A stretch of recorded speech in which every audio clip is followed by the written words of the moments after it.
Muy bien, chicos, pues ya vamos a continuar para terminar este video. El otro lo corté porque ya estaba muy largo, entonces pues no, también tener los pedos tanto tiempo pues no está tan padre. Entonces vamos a continuar con aborto provocado, ¿ok? Vamos a ver que el aborto provocado o inducido consiste en la muerte deliberada del producto de la concepción por parte de la propia embarazada o de otra persona, mediante el empleo de agentes físicos o químicos. Estos medios abortivos se clasifican según su naturaleza y según su mecanismo. ¿Cuáles son estos métodos abortivos según su naturaleza? Se distinguen en dos, en agentes físicos y agentes químicos. Los físicos pueden ser instrumentales, baños o duchas calientes, ejercicios severos o prolongados y acciones violentas. Los agentes químicos consisten en catárticos, laxantes, oxitocínticos como la ergota, hormonales como el estrógeno, sustancias vegetales como apio, ruda, quinina o también soluciones salinas, prostaglandinas y además los cáusticos. Ojo, dato cultural, por eso a las embarazadas no se les puede dar ningún tipo de té. De hecho, ustedes le pueden preguntar a sus abuelitos y les dicen, no, oiga, ¿cuál es el té que puede ayudar para abortar? Muchos les van a decir que es la ruda, pero la mayoría, o si no es que todos los tés tienen esta capacidad y esta característica de ser abortivos. Van a decir, pero pues mi mamá tomaba tés a cada rato porque mi abuelita se los daba. Sí, o sea, no es que sea una ley que tomen té y aborten, o sea, no, pero tienen la probabilidad alta quizá de abortar, y más si es ruda, pues más lo van a hacer. ¿Ok? Los métodos abortivos según su mecanismo pueden actuar en forma indirecta y en forma directa. En esta segunda eventualidad se le distinguen en medicamentos, cáustica y operatoria.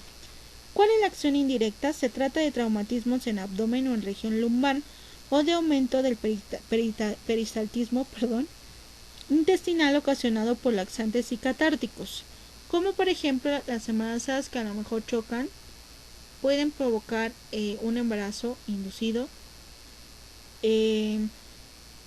Esas personas que utilizan laxantes, obviamente pues el laxante hace que el intestino se mueva de más, y también eso puede ocasionar que el útero empiece con contracciones y se haga de cierta manera un aborto provocado, porque si lo hacen con esa finalidad lo pueden pues pueden cometer su objetivo, ¿no?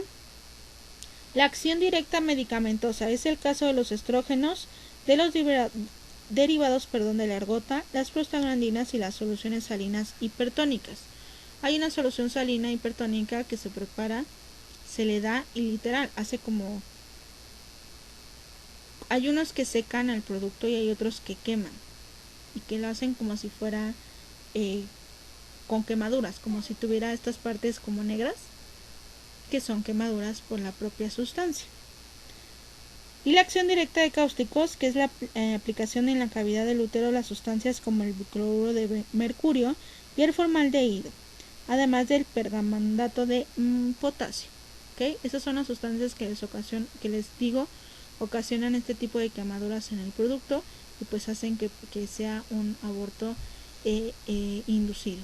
Puede ser un aborto incompleto, pero al final de cuentas inducido por este tipo de sustancias.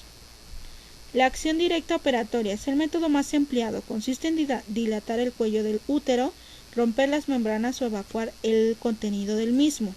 La dilatación del cuello uterino puede hacerse mediante instrumentos metálicos llamados dilatadores o también tapones de laminaria o laminaria japónica, que es una alga hidroprostaglandinas y sondas de goma.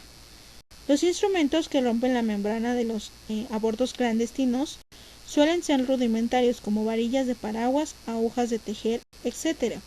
La evacuación del contenido uterino se efectúa por medio de curetas, también llamadas legras, que son instrumentos metálicos que constan de puño, tallo y un anillo de bordes filosos que al ser deslizados sobre la superficie interna del cuerpo del útero desprende la placenta.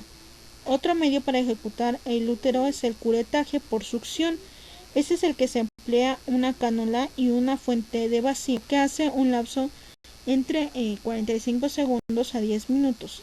según el volumen que se vaya a evacuar. Ok, ¿cuáles son las complicaciones de este aborto provocado clandestino? Es una de las principales causas de muerte en mujeres de edad reproductiva. Entre esas complicaciones se destacan la hemorragia, la infección pélvica, el trauma de órganos pélvicos y el embolismo aéreo. Ojo, aquí es donde entra el que no es legal estas prácticas y más por ejemplo aquí en el estado. En la Ciudad de México sí es legal, pero aún así existen clínicas donde se hacen clandestinamente, no tienen permisos, no lo hacen con el debido cuidado que deberían y entonces pueden provocar alguna infección, pueden provocar una complicación como las que les acabo de mencionar y que puede hacer que la mamá pues pierda la vida a consecuencia de esta mala práctica. ¿Ok? ¿Cuáles son los aspectos médicos legales? Los objetivos de la intervención del médico forense son, primero, el diagnóstico de un aborto provocado. O sea, que se vea que ya tengan la certeza de que fue provocado y no fue espontáneo. Diagnóstico de la edad del producto. Diagnóstico del embarazo y expulsión reciente de la placenta madre. Recolección de indicios del valor judicial que vinculen a los acusados con el hecho. Para cumplir con tales objetivos, el médico adopta los siguientes procedimientos. La primera es la escena del escenario del hecho, examen de la presunta madre y examen del producto de la gestación. Ok.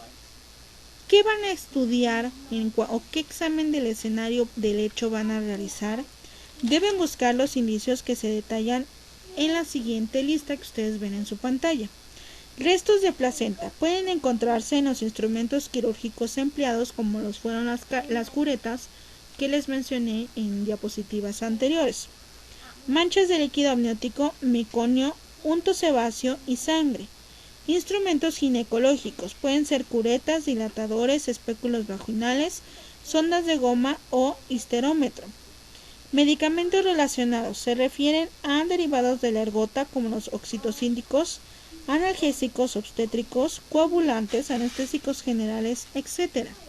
La mesa ginecológica, en ella son de importancia las manchas recientes que puede haber en la sala de la recumbre y fragmentos de tejidos ovulares y fetales. Aún en casos de incineración pueden identificarse muchas veces este tipo de fragmentos. ¿Ok? ¿Cuál es el examen de la presunta madre? Este examen tiene como objetivo establecer el diagnóstico de embarazo reciente y de evacuaciones recientes del útero. Primero son los signos de embarazo reciente, como los pueden comprobarse el cloasma, la pigmentación de la línea alba que les había comentado, la hiperpigmentación de los pezones, ¿ok? A veces la secreción láctea, es decir, que esta mamá que se encuentra ahí esté secretando leche, ¿ok?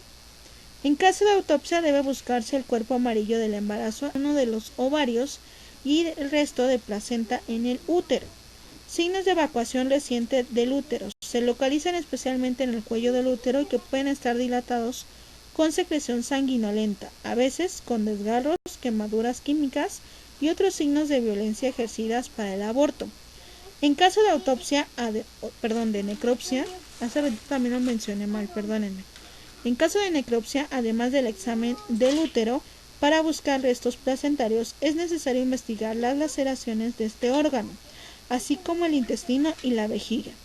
Tanto en la paciente como en el cadáver deben tomar muestras como en la investigación toxicológica de sustancias como la quinina. Y la otra que les había mencionado, que es el examen del producto de la gestación. Aun cuando suele ser el primer elemento que se somete al examen del médico legista, proporcionan muy pocos indicios acerca del carácter espontáneo provocado del aborto y en la segunda eventualidad acerca del medio empleado. Excepcionalmente hay lesiones en la superficie del cadáver cuando el aborto se realizó por curetaje.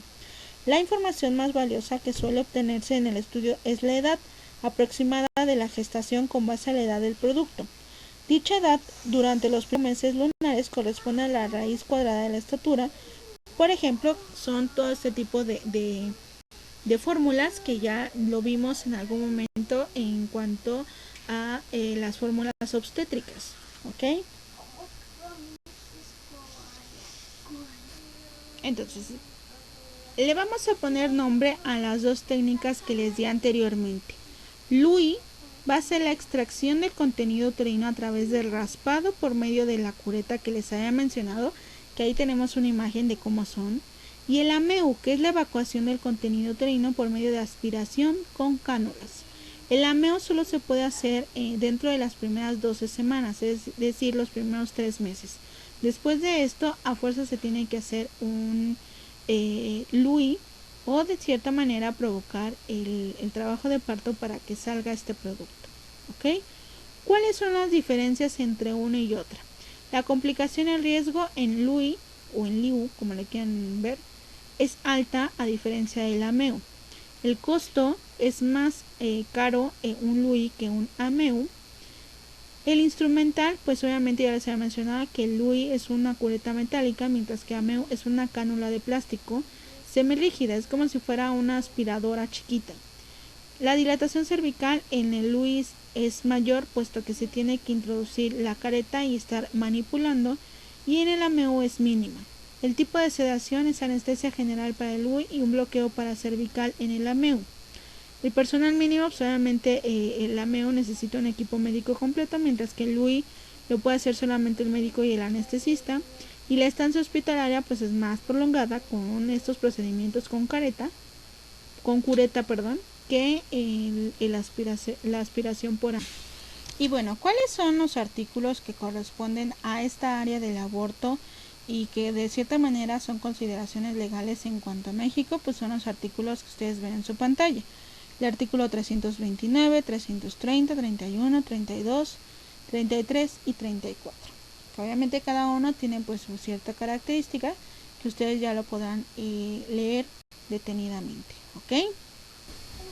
Y bueno, pues hasta aquí llega estos videos, chicos. La verdad es que les digo, son temas muy largos y espero que les haya gustado, que no se les haya hecho tan tedioso. Hasta aquí terminamos, chicos, esta parte de la primera unidad del temario que nos correspondía. Hasta aquí va a llegar el primer examen parcial. Y bueno, pues nada, en la siguiente clase vamos a hacer una sesión a través de Zoom para poder aclararles alguna duda que tuvieran o bien para explicarles esta parte de cómo se va a realizar el examen en ambas materias, en serología y en medicina forense. Ok, chicos, una disculpa por el fondo, pero pues la bendición todavía no se duerme, entonces hay fondo ahorita. Entonces una disculpa, chicos, espero que no se escuche tanto, pero nos vemos la siguiente clase. Cuídense mucho.